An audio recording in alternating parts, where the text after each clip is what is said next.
D.V. Rao Garu needs no introduction to our community. He is a well-known jurist. He is famous for his PIL filings, and he is an accredited lawyer in Supreme Court of India. And he himself has trained several students who are appearing for the LLM examinations. I request D.V. Rao Garu to kindly stress upon some landmark judgments during the last few years. Rao Garu. Thank you, sir. Shall I start, sir? Yeah, please.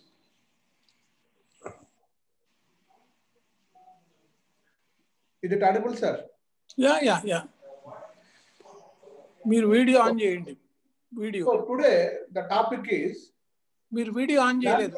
Judgments and case study.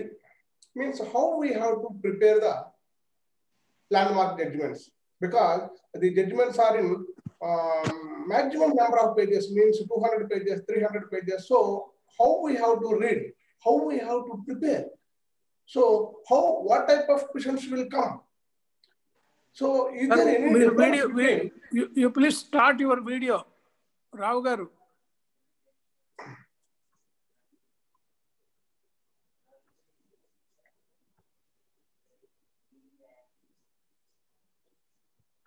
Please start your video.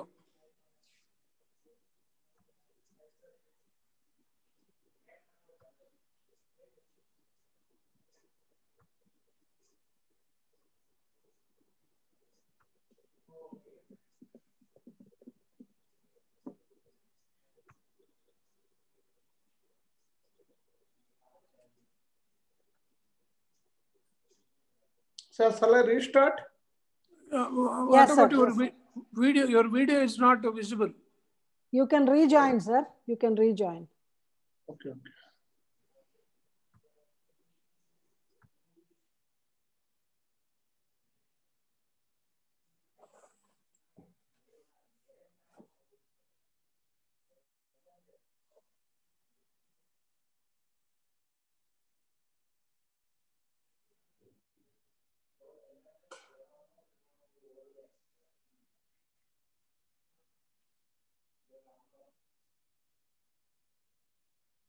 మాస్టారు నమస్తే. నేను మాస్టారు నమస్కారం.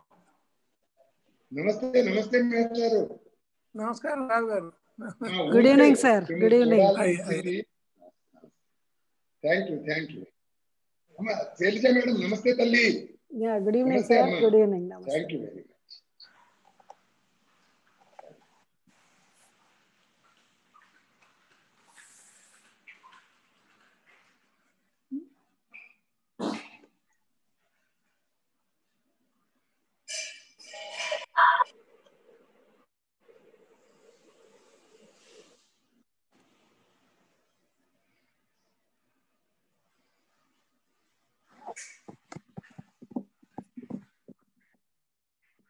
ఇవన్నీ రూపాయలు వేసి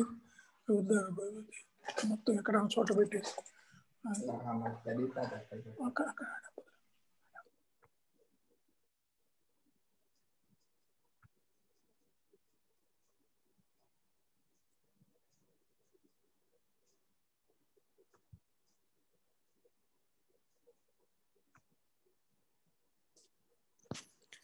Good evening, sir. Please join. Please start the session. Video.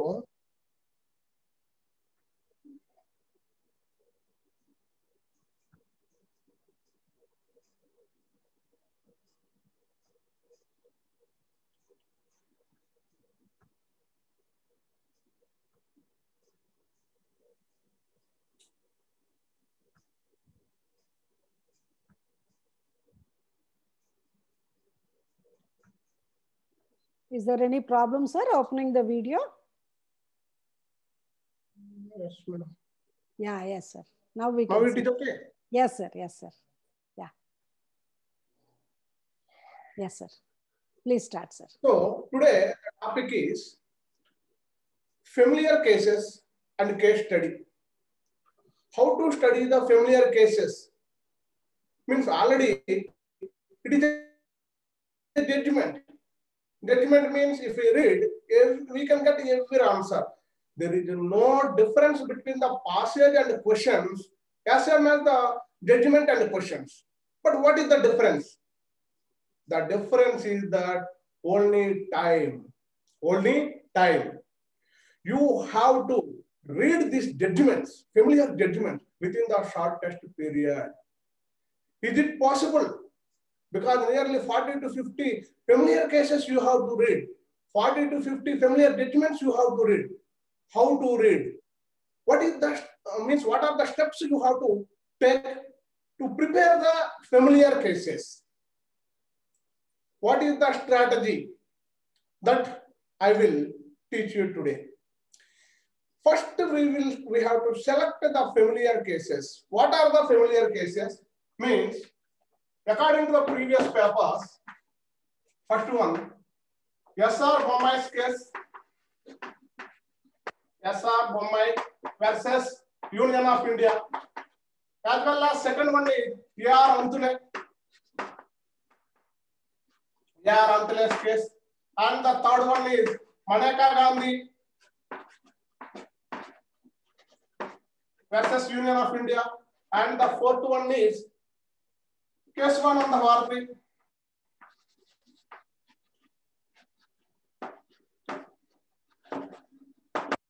And the fifth one is Minerva Mills. And the sixth one is Indira Gandhi versus Rajnarayan. Like that, many cases are there. And Indira Saini's case is there, as well as Bangalore water supply and sewerage versus Rajappa's case is there. Like that, many familiar cases are there. So, how we have to prepare these cases? How we have to select the best case? Because day by day, Supreme Court passing n number of judgments. Each judgment of the Supreme Court is important because all the courts must follow the judgments of the Supreme Court, including the High Courts. So, if each and every judgment is important, as well as the UPSC board is not giving the list of important cases. So, how to identify which case is the best case and which case is the familiar case? If we know about one case, it will not be a familiar case. We have to select the familiar case and we have to read. First we see S.R. Bommai versus Union of India. Why this case is familiar? Why this case is familiar? First you have to know that.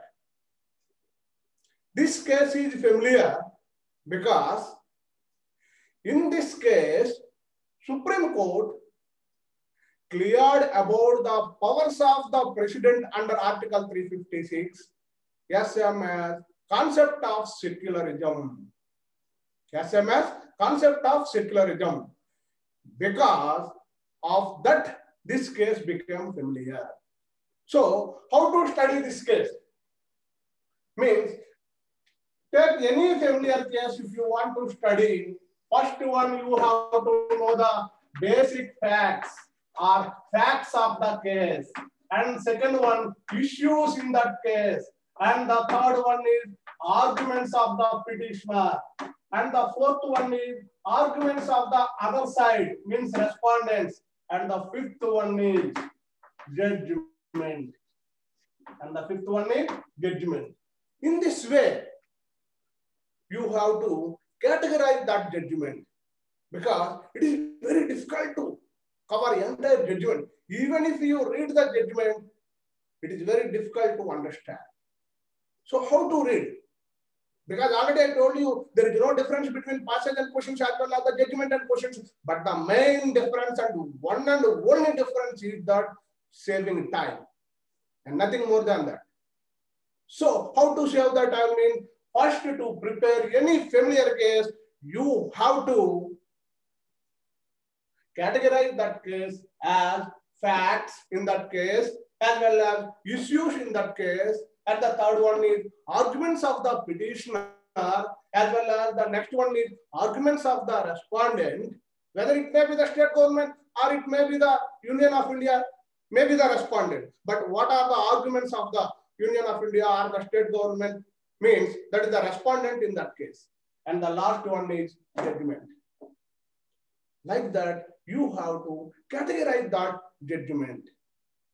Then it shall become very easy to you to get good score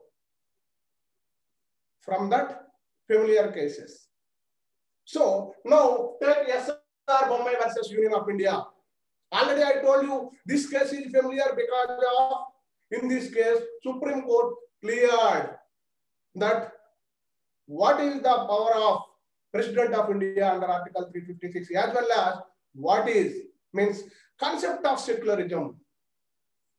So now basic facts. Basic facts are that SR Bommai was a chief minister of Karnataka at that time. But unfortunately or fortunately, his majority was decreased. And whether it is the fact or not, that is secondary. But based on the demand by the opposition, the governor of that Karnataka state recommended for president rule in that state. President rule in that state. Without providing an opportunity to prove the majority of his government, the president dismissed that government, means SR Bommai's government, by using his power under Article 356. Under Article 356. Agreed by the action of the President of India, the then Chief Minister of Karnataka, SR Bommai, challenged the action before the Honorable High Court of Karnataka. But Honorable High Court of Karnataka dismissed the case. Then he filed an appeal by way of special leave petition before the Supreme Court, challenging the action of the President of India as well as the judgment passed by the High Court of Karnataka. These are the facts of the case. These are the facts of the case in SR Bommai versus Union of India. Now, issues. What are the issues? How can we frame the issues in a familiar case? That is very important, either to practice as a lawyer or to prepare for any examinations in this chapter. Means to get good marks in this chapter, you have to know how to frame the question, how to frame the issues. That is very important. So, basing on these facts, what shall be the issue means only one issue, whether the President of India has power to dismiss the government whenever he likes by using the power under Article 356. That is the issue. The President has power. He can, that is announced means pronounce that President rule. No doubt, Article 356 is providing that power to him. Can he utilize however he feels, however he likes? Otherwise, is there any procedure? In this case, the action of the president using the power under Article 356 and dismissing the government without providing an opportunity to prove the majority of that government is legal or illegal. That is issue. That is issue. Now, arguments of the petitioner. The petitioner's arguments means case 1 and the one. That is SR Bommai's arguments are that no doubt the President of India has power. But here, is it legal to provide an opportunity to me to prove my majority or not? SMS, if the order passed by the President of India under Article 356 is absolute or not? Is absolute or not? These are the arguments of the petitioner. Then, what are the counter arguments of that respondent means? once the President of India pronounced the proclamation or president rule under Article 356, it cannot be challenged before any court of law. As well as the courts have no power to question the action of the president. So there is no maintainability to this case. These are the arguments of the respondents. Upon hearing both sides, Supreme Court came to a conclusion. No doubt, the President of India has power under Article 356, to pronounce the proclamation or president rule. But it is not absolute. The proclamation declared by the president to be approved by both the houses of the state within 6 months. Then only the president rule will be come into the force. Hence, the president power under Article 356 is not absolute. As well as in not providing an opportunity to the petitioner to prove his majority, is also illegal. Because according to Article 13,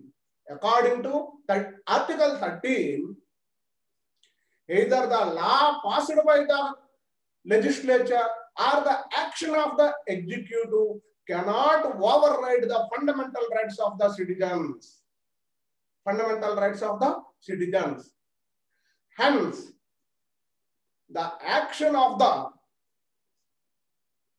either the governor or the president pronouncing the proclamation in the state by using Article 356 is illegal. So these are the facts as well as issues, as well as arguments of the petitioners, as well as the arguments of the respondents, and the judgment passed by the Supreme Court of India. Hence, this case, S.R. Bommai versus Union of India, became familiar for the power of president under Article 356, as well as concept of secularism.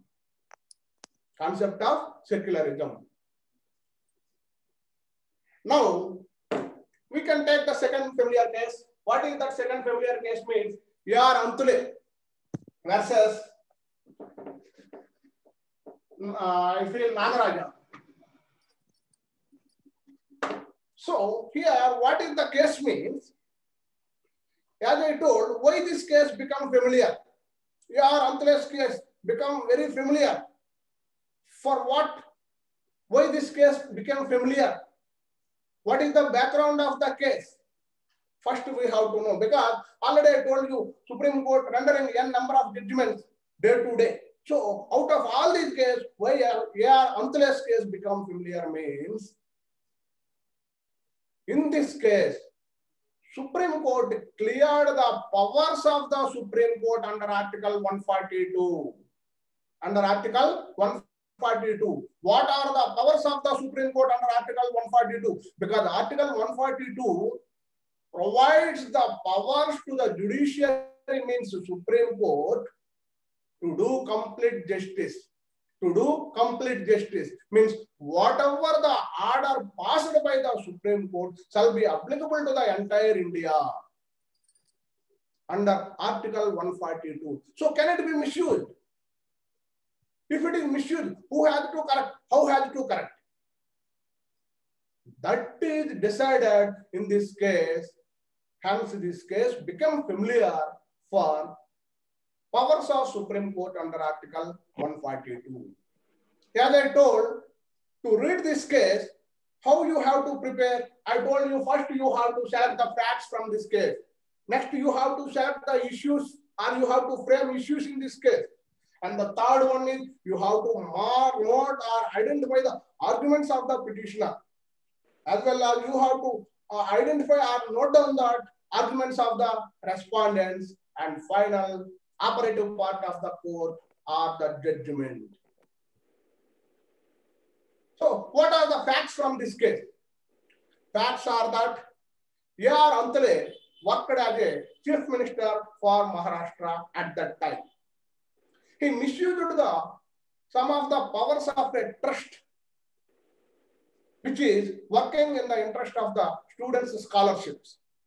So, based on the pressure from the opposition as well as the political means, that is his own party, he forced to resign for the post of chief minister. But he challenged that, means he wanted to prove himself because already criminal cases were registered against him. So, to prove his illegality, he contested. But actually, due to he worked as a chief minister of Maharashtra, as well as at the time he was working as a member of parliament, it took nearly several years, but there is no action against him. There is no action against him. At this stage, the respondent approached the Supreme Court and he prayed the Supreme Court that under the power of Article 142, kindly transfer this case to the High Court. Transfer this case to the High Court to decide the case at the earliest, to expedite the case at the earliest. But at that time, Supreme Court, by using its powers, transferred the case from the special judge to High Court to pass the judgment in this case.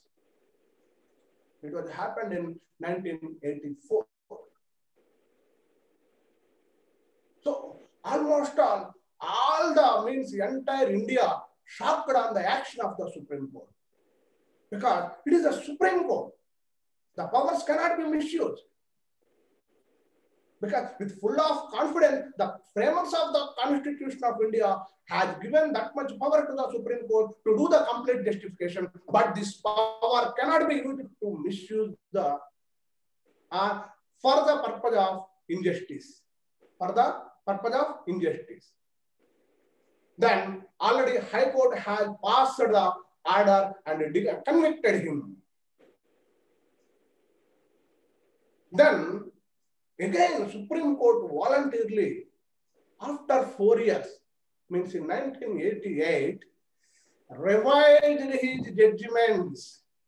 Revised its judgment, passed in 1984, and realized there was a mistake in 1984's judgment.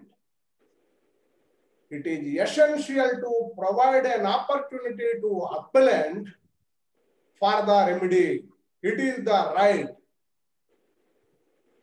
Supreme Court came to a conclusion in 1988 and means crossed out its judgment passed in 1984.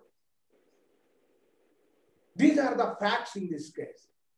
These are the facts in this case. But finally, Supreme Court already acquitted him, but unfortunately he died. That is latest updates. But these are the facts in the case of A.R. Antale. Then what is the issue? Issue is that powers of Supreme Court can be misused or not. Powers of Supreme Court can be misused or not. Not only the powers of the Supreme Court, powers of either the executive or the parliament or the legislature or the state legislature never at any time cannot be misused. So, Supreme Court realized and crossed out its own judgment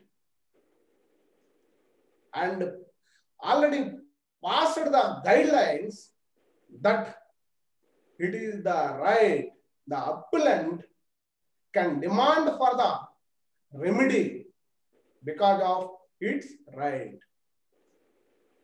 So even though here the respondent already means whatever he submitted that use the powers under Article 142 to transfer this case to the High Court. Again, it was transferred back to the special judge. And after that, he was acquitted. So the arguments of the respondents not sustained. These are the arguments of the petitioner as well as the arguments of the respondents and the judgment passed by the Supreme Court. So this A.R. Antale's case became familiar because of Supreme Court rectified its mistake, as well as this entire case is related to powers of Supreme Court under Article 142. Under Article 142. This is second familiar case.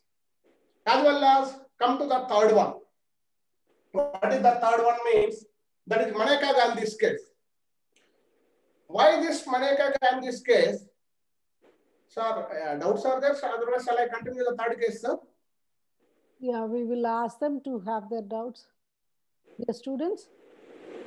Dear students, any doubts in these two cases?